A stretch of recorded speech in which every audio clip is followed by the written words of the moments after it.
Os filhos de Deus viram que as filhas dos homens eram lindas e decidiram tomar esposas dentre elas. As mulheres conceberam e deram à luz gigantes. E quando dizemos gigantes, estamos falando de indivíduos que têm de 9 a 15 pés de altura. Até mesmo de acordo com os próprios registros do Smithsonian, havia pessoas de estatura incomumente grande. Jornais de todo o país estavam relatando os restos mortais de gigantes humanoides gigantes. Eles desenterravam esses ossos e frequentemente encontravam pingentes em volta do pescoço, pulseiras. Ele encontrou 3 esqueletos. Todos eles tinham pelo menos 9 pés de comprimento e na manhã seguinte eles haviam desaparecido. Ninguém sabe o que aconteceu com os ossos. Então, voltando ao assunto dos gigantes, você fez referência a Gênesis 6. E esta é uma das referências aos filhos de Deus em Gênesis 6. Que os filhos de Deus viram que as filhas dos homens eram lindas. E decidiram tomar esposas dentre elas e povoaram com elas e as mulheres conceberam e deram à luz gigantes. Isso é o que está sendo referenciado em Gênesis 6. E eu acho que Gênesis, essa história, essa narrativa é elaborada no livro de Enoque, o primeiro Enoque, sobre o qual falamos da última vez. E essa história, os deuses descendo à terra, copulando com humanos, se apaixonando por mulheres humanas, copulando com elas, as mulheres concebem e dão à luz gigantes, é como os mitos do dilúvio. É onipresente, sim, em todas as civilizações primárias da Terra. Então, agora eles são porque alguns leriam isso e diriam, bem, isso é, você sabe, descrevendo a era dos heróis ou algo assim, ou não significa literalmente fisicamente gigantesco. Mas, bem, de acordo com a Bíblia, eles são físicos, são gigantes. Sim, claro. Esses seres se relacionam com, você sabe, relatos de algum esqueleto gigante encontrado na América do Norte, ou algo assim ou não. Isso é diferente? Sim, então. Tentando relacionar tudo isso com os pequenos no Peru e tudo mais, sabe? É a mesma coisa? Não sei se conseguiria relacionar isso especificamente, mas pelo menos com os grandes na América. Em Gênesis 6, você lê que os Néfilim, os gigantes estavam na terra naqueles dias e também depois disso. E então, quando você lê o Antigo Testamento, você encontra essa ilusão para os antediluvianos, os gigantes pré-diluvianos que resultaram dos filhos de Deus cruzando com as filhas dos homens e produzindo essa raça híbrida de gigantes. Sim. Novamente, essa história é, há uma versão expandida dessa história no livro de Enoque. E então você tem gigantes no mundo pós-dilúvio. Você tem os gigantes que estão habitando a terra prometida. Sim, com quem Josué está lutando. Josué e os hebreus estão lutando com gigantes na terra prometida. Claro, você tem Golias e assim por diante. E você tem gigantes. Você tem lendas de gigantes por toda a terra. Sim. E então, sim, eu acredito que esses gigantes, que são a linhagem dos gigantes originais do mundo pré-dilúvio, que são os Néfilim, ou os descendentes dos Néfilim. E eles têm vários nomes, como os diferentes descendentes dos Néfilim no Antigo Testamento, como os Anaquins, por exemplo. E então esses gigantes são os parentes diretos dos originais que foram produzidos através da união de anjos e humanos, os filhos de Deus e as filhas dos homens. Então, aqueles que as pessoas desenterram agora em todo o mundo, eles teriam morrido antes do dilúvio ou não? Não necessariamente. Não, quero dizer, os gigantes com os quais os antigos hebreus lutaram. Certo, foram depois do dilúvio. E quero dizer, aqui nos Estados Unidos, na virada do século XX. Jornais de todo o país estavam relatando a descoberta de restos mortais de humanoides gigantescos, de gigantes. Descobertos principalmente em montes. E em uma época havia dezenas de milhares de montes a leste do Mississippi. E em alguns desses montes, até mesmo de acordo com os próprios registros do Smithsonian, havia pessoas, restos mortais de pessoas de estatura excepcionalmente grande foram descobertos. E parte disso está documentado nos registros do Smithsonian. Sim, e ninguém sabe o que aconteceu com os ossos. Suspeito que eles estejam em algum lugar. Eles foram escondidos em algum repositório que o Smithsonian tem em algum lugar, provavelmente em Washington, D.C., e você encontra relatos semelhantes em todo o mundo. Quer dizer, eu investiguei gigantes em várias partes do mundo, no Peru também.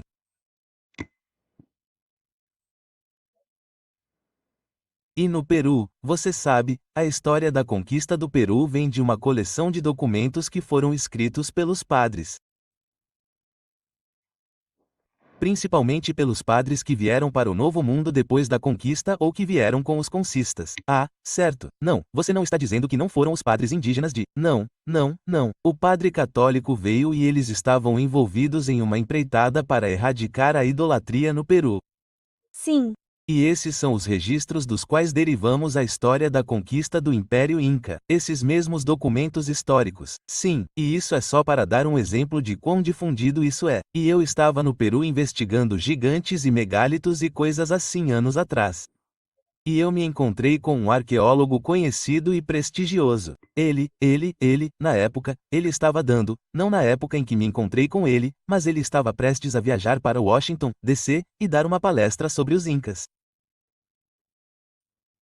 O sobrenome dele era de lá, e eu lembro de entrevistá-lo em um café em Puno e perguntei a ele: existem referências a gigantes nos registros históricos do Peru?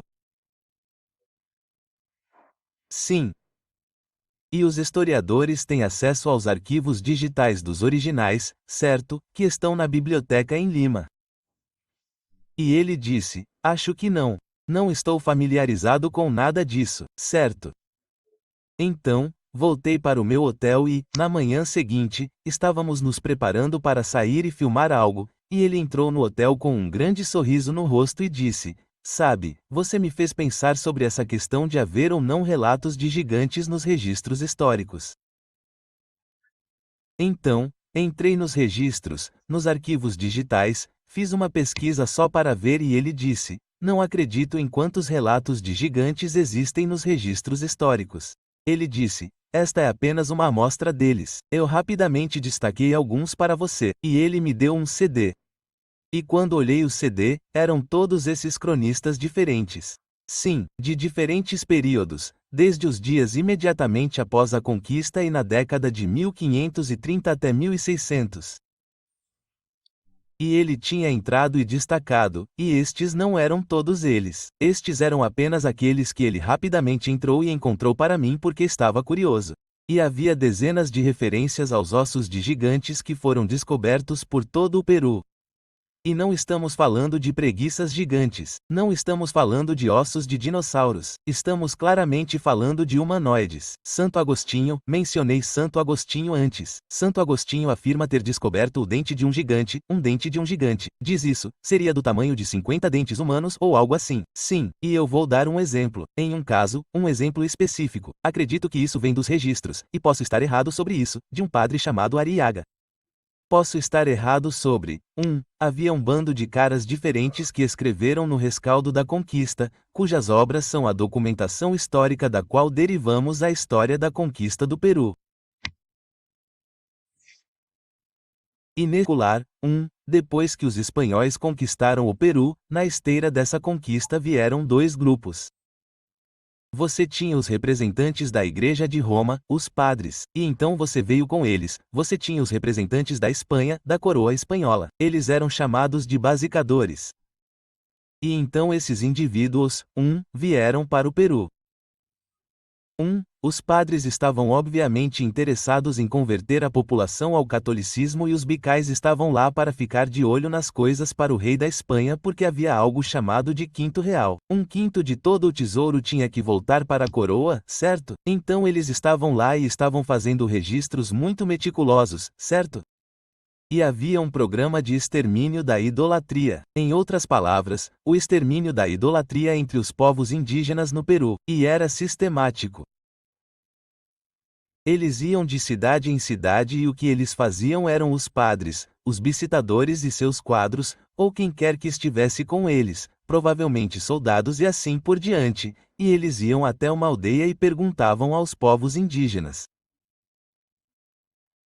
Eles queriam saber qual era o waka deles. Sim, e um waka em Peru é um lugar sagrado. Pode ser um objeto, pode ser um lugar. É o que os povos indígenas estão adorando, mas eles estão venerando. E então, muitas vezes, são ídolos, certo? Ou altares ou algo assim. E então, nesse programa de extermínio da idolatria, eles identificavam o que estava sendo adorado e então destruíam. Certo, os padres e os biadores estão lá porque também estão coletando artefatos de ouro e prata, entre outros, e estão registrando meticulosamente esses eventos.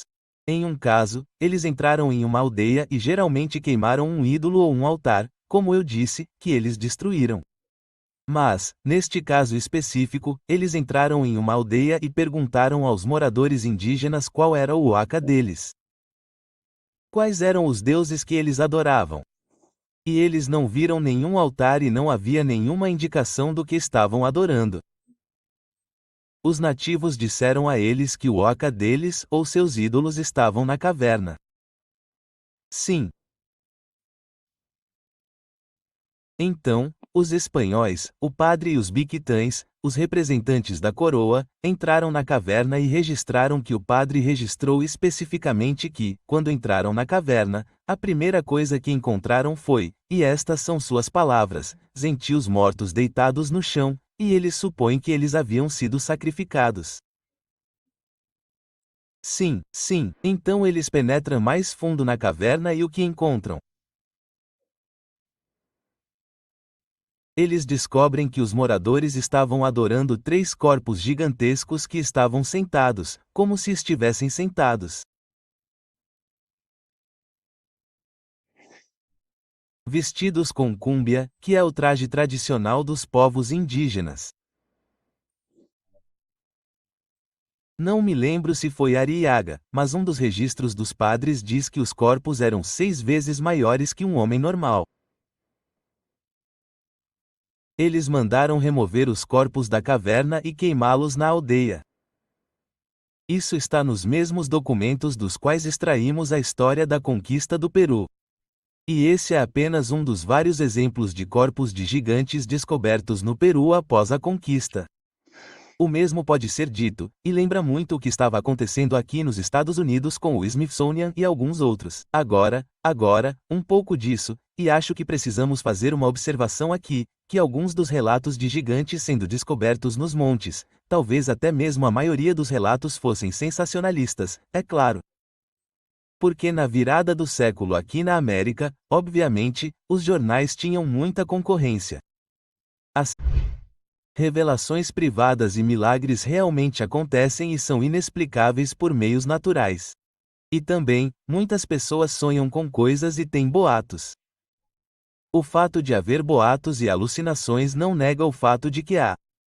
Não, e eu não tenho dúvidas de que, embora houvesse muita sensacionalização acontecendo nos periódicos na virada do século, muitas dessas histórias eram verdadeiras, certamente as que foram registradas pelo próprio Smithsonian. Certo, eu fui para a Sardenha. Eu investiguei gigantes na ilha da Sardenha em 3 ocasiões diferentes. Sim. E a Sardenha é o ponto de partida. Para qualquer um que esteja interessado em investigar gigantes, ou pelo menos costumava ser, porque na Sardenha você tem pessoas, ou pelo menos você sabe, há uma década ou mais, quando eu estava lá, e eu ia e voltava, mas eu estava entrevistando muitos moradores da Sardenha. Muitas pessoas que vivem na Sardenha, a propósito, não é a ilha ao sul da Córcega, é parte da Itália, é. Sim, mas é meio que, eles são meio italianos, mas é meio que uma coisa própria. Certo, eles meio que têm sua própria cultura separada dos italianos do continente. Linda ilha, a propósito. Pessoas bonitas, sim. E eu estou viajando por toda a Sardenha entrevistando pessoas e ouvindo histórias contemporâneas de pessoas que desenterraram ossos de gigantes. E, claro, os céticos dirão, não, eles estavam desenterrando mastodontes e preguiças gigantes e assim por diante. Não. Houve uma época na Sardenha em que eles estavam se envolvendo em um processo de industrialização, estavam reformando suas estradas e cavando fundações para edifícios e eu, acho que isso começou por volta dos anos 40 e continuou por algumas décadas, e as pessoas estavam começando a usar formas mecanizadas de agricultura. Então, em vez de cavalos e arado, eles agora estavam comprando tratores e cavando mais fundo no solo. E durante esse período, não era incomum que as pessoas cavassem seus campos e, no processo, desenterrassem ossos de gigantes. E era de conhecimento geral e essas eram as pessoas mais antigas com quem eu estava falando. Então, muitas dessas pessoas provavelmente já faleceram. Um dos caras com quem conversei tinha cerca de 101 anos e me contou histórias como isso. E eu conversei com dezenas de pessoas na Sardenha. E eles desenterravam esses ossos e quando desenterravam, digamos que estavam arando, eles estavam cheios de um trator. Eles desenterram restos de esqueletos extraordinariamente grandes, eles sempre ficavam animados. E a primeira coisa que eles faziam era procurar as mãos. Por quê? Porque muitas vezes as mãos tinham anéis, os dedos tinham anéis de ouro ou prata ou joias preciosas, e eles queriam pegar os anéis e pegar os Clássicos italianos. Eles fizeram uma descoberta inestimável. E o que eles fazem? Eles vão atrás do ouro. Bem, eu também sou italiano, sou ítalo-americano, então. Não estamos falando de preguiças gigantes aqui, não estamos falando de dinossauros. Da última vez que verifiquei, os dinossauros não usam joias, e eles frequentemente encontravam pingentes no pescoço, pulseiras e eles mantinham isso em